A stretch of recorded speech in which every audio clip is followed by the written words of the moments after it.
If you're anything like me, once your week gets to a certain level of busyness, it's easy to find yourself just putting out fires, working on the urgent thing, not necessarily the important one. That's why I've spent the last year and a half building Playlist. It's a calendar app that helps busy people actually get meaningful things done.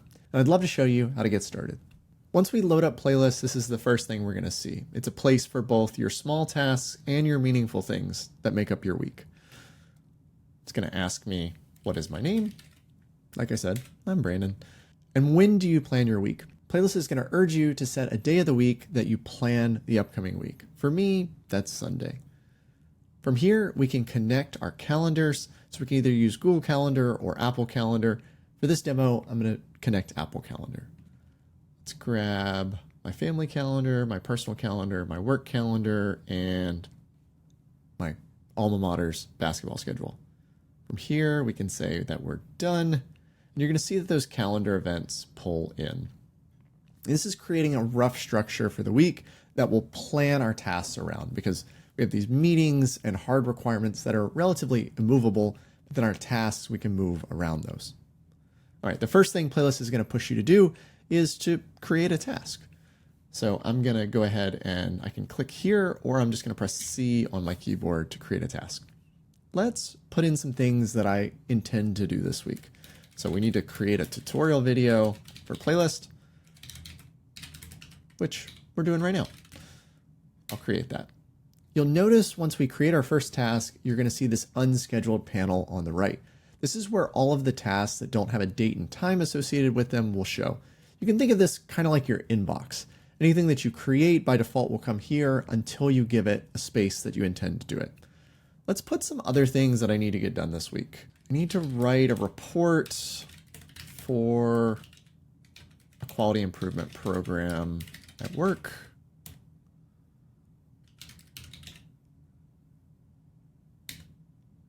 I need to pick up my booster box of Riftbound from Dakota. Again, some of these things are important and others are just things that I need to make sure I do. I need to get flowers for my wife for Valentine's Day.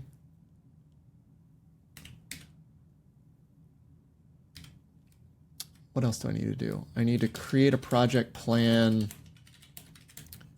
for Playlist for Android.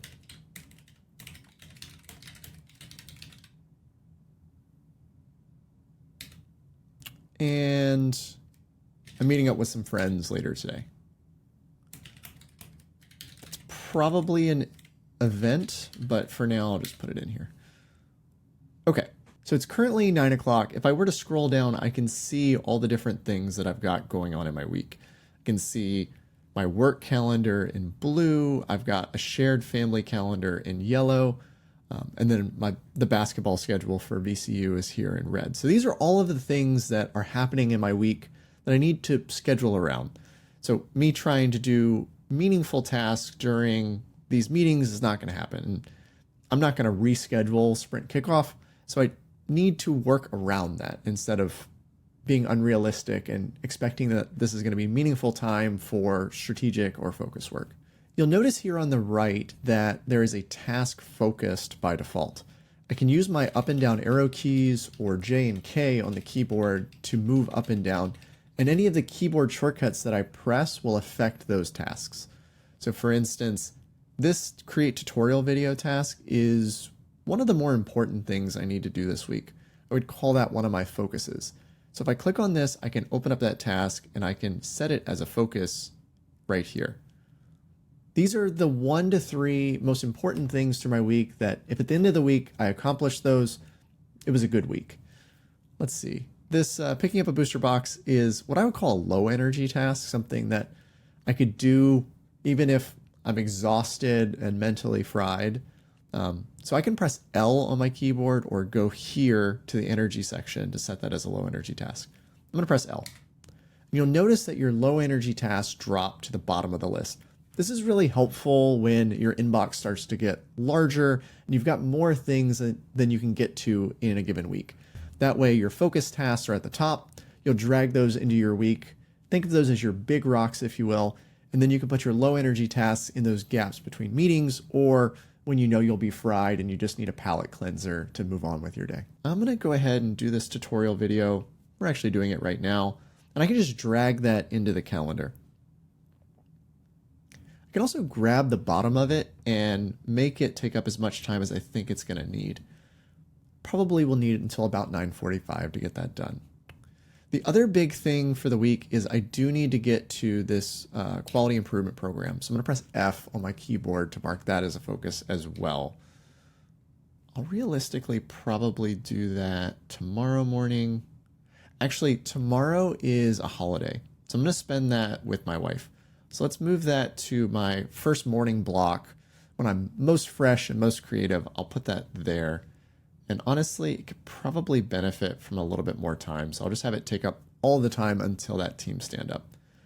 While I'm at it, I'm going to go ahead and block this time for hanging out with my wife.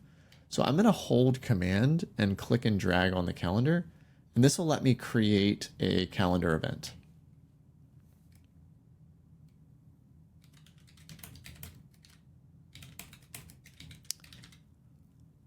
This is not out and out required, but if I want to block this time where people don't schedule it with me putting this on the calendar is helpful.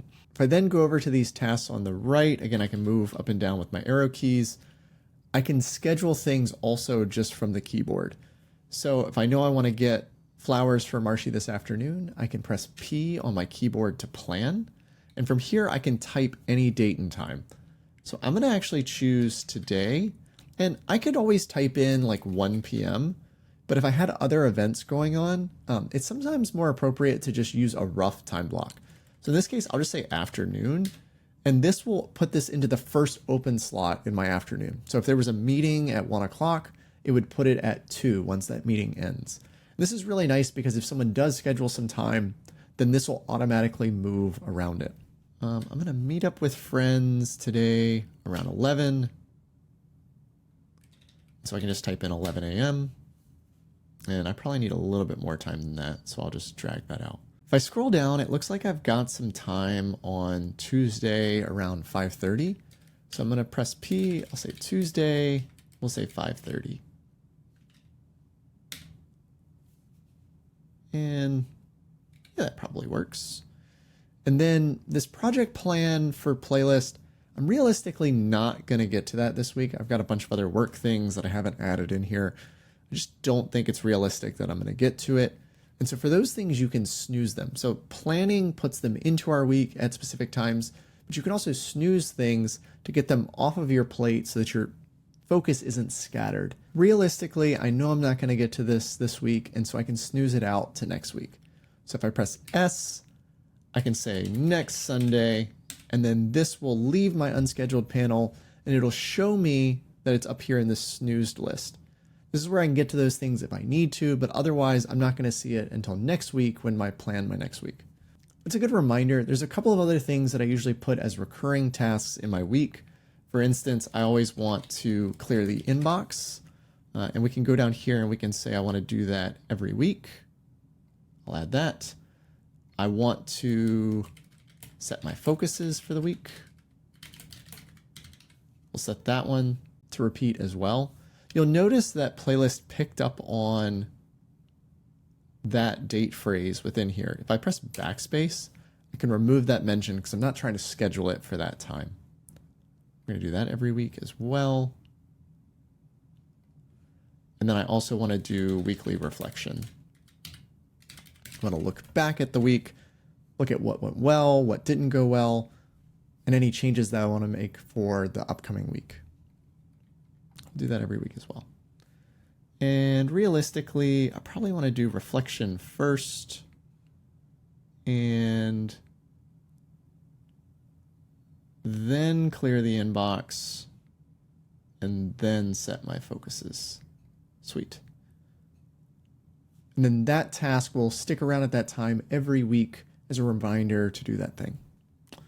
So those are the basics for planning in Playlist. When we're ready to sit down and focus on one of those tasks, we can switch into a doing mode where we don't need to see everything that's going on in our week.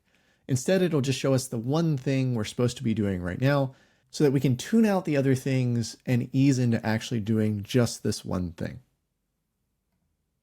From here, I can track how long I've spent on this thing, and then when I'm done, I can mark it complete, and it'll show me the next thing for my week. Those are the basics for getting started with Playlist. If you want to check out Playlist for yourself, you can join at playlist.day. Thanks so much for watching. You can help out the channel by liking and subscribing. And until next time, cheers.